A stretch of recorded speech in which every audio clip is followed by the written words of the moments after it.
A las 2:32 de la tarde murió el expresidente Belisario Betancur, un hombre cuyo mandato estuvo marcado por la búsqueda de la paz y por dos episodios trágicos de nuestra historia: el holocausto del Palacio de Justicia y la tragedia de Armero. Sí, señor, su muerte no solo sacude al mundo político, conmociona también el arte y la cultura. Juan Camilo Merlano está en la Fundación Santa Fe, donde había ingresado por un problema renal. Juan Camilo, ¿qué dicen los médicos y la familia del exmandatario? Buenas noches y adelante. Malu, han pasado poco más de 4 horas desde el deceso, desde el fallecimiento del expresidente Belisario Betancur, confirmado a través de un comunicado por esta institución médica. Hasta ahora, ese ha sido el único pronunciamiento oficial que han hecho desde aquí. Y en cuanto a la familia, piden respeto por estos momentos, por estas horas de duelo que han estado marcadas por el sentimiento y por el dolor con el cual han llegado varios allegados y varios familiares, seres queridos del expresidente Belisario Betancur, aquí a darle el último adiós.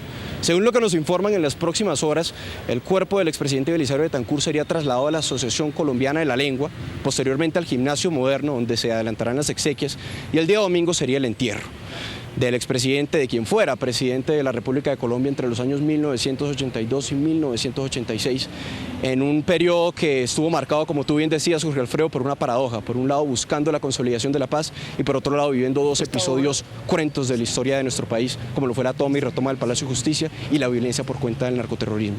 Estaremos atentos entonces a lo que será el traslado del cuerpo del expresidente Belisario Betancur. Vuelvo con ustedes. Noviembre de 1985 fue el mes más difícil de Belisario Betancur durante sus 4 años de gobierno. El 6 se inició la toma del Palacio de Justicia por parte de un comando del grupo guerrillero M-19. Una semana después, una avalancha borró del mapa el municipio de Armero y dejó 22.000 muertos. Estos son los días difíciles de Belisario Betancur. Por favor, que nos ayuden, que cese el fuego, la situación es dramática. Estamos aquí rodeados de personal del M-19. Más que un llamado, esta fue una súplica del presidente de la Corte Suprema de Justicia, Alfonso Reyes Echandía, que todo el país escuchó a través de la radio, pero que no encontró interlocutor. Un pedido que terminó siendo la peor tragedia del Poder Judicial en Colombia. A las 11 de la mañana de ese 6 de noviembre de 1985, las Cortes fueron secuestradas por un comando del M-19 que pretendía hacer un juicio al entonces presidente de la República, Belisario Betancur, por supuestamente incumplir los acuerdos de tregua y diálogo nacional. Casi de inmediato el ejército desplegó todas sus fuerzas y comenzó un operativo de retoma que se prolongó por horas de angustia para decenas de personas que estaban en la Casa de la Justicia. El país observó cómo un tanque de guerra destruyó las puertas del palacio.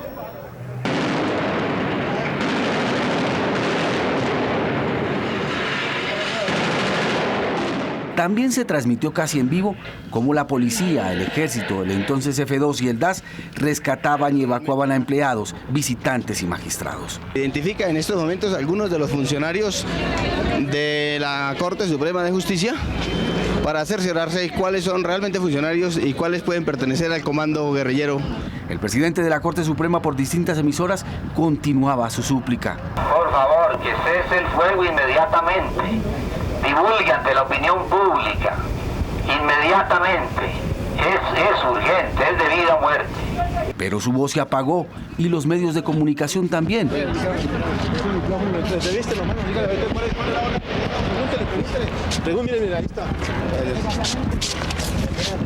Un culatazo al lente, man. Bueno, póngale el micrófono entonces. Por orden de la ministra de Comunicaciones, Noemí Sarín, la prensa estuvo en silencio por las siguientes horas, con el argumento de no entorpecer el operativo de retoma, ya que los guerrilleros, según ella, estaban oyendo la radio y lo que las fuerzas militares hacían.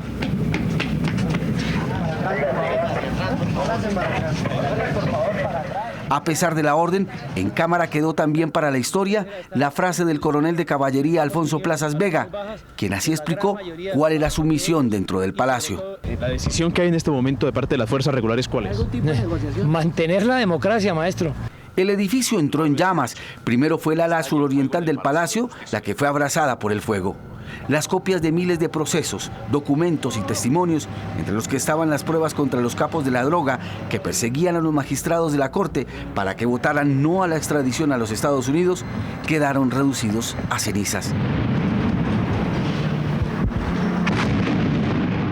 Y como si le faltara algo más a la retoma, 2 cañonazos hicieron un boquete gigante a la altura del tercer y cuarto piso, tratando de diezmar a los guerrilleros que tenían a la corte en pleno, metida en un baño de la edificación.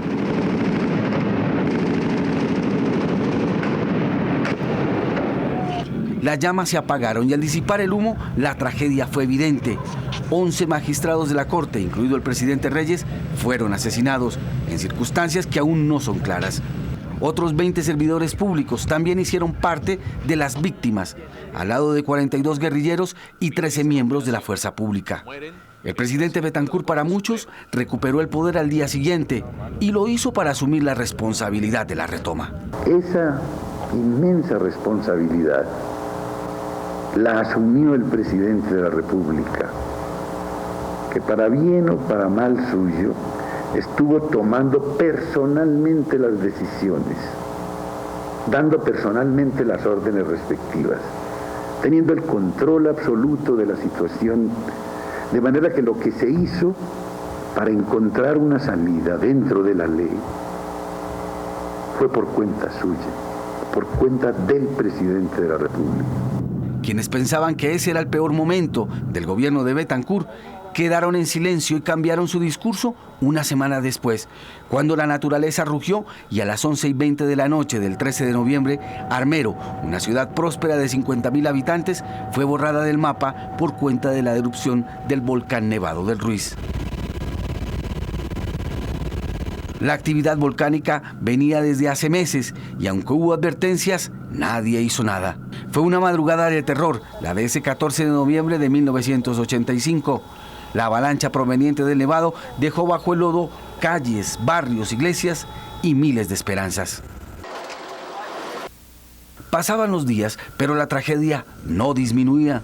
Rescatistas de diferentes partes del mundo no daban abasto para ayudar a los sobrevivientes.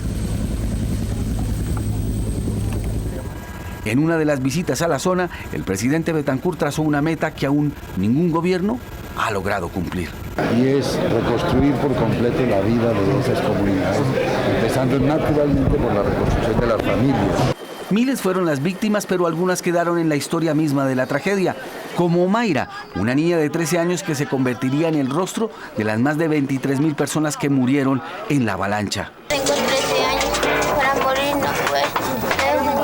Armero para muchos fue una tragedia anunciada, en la que el gobierno de Betancur, el departamental y la misma alcaldía local también quedaron en entredicho. Otros dicen que por el contrario, la tragedia del Ruiz hizo que el país olvidara los juicios que quedaron pendientes en la historia, para quienes perpetraron la toma del palacio, para quienes omitieron la seguridad de la edificación y para quienes nunca escucharon la voz de un magistrado que pedía silenciar fusiles y hablar.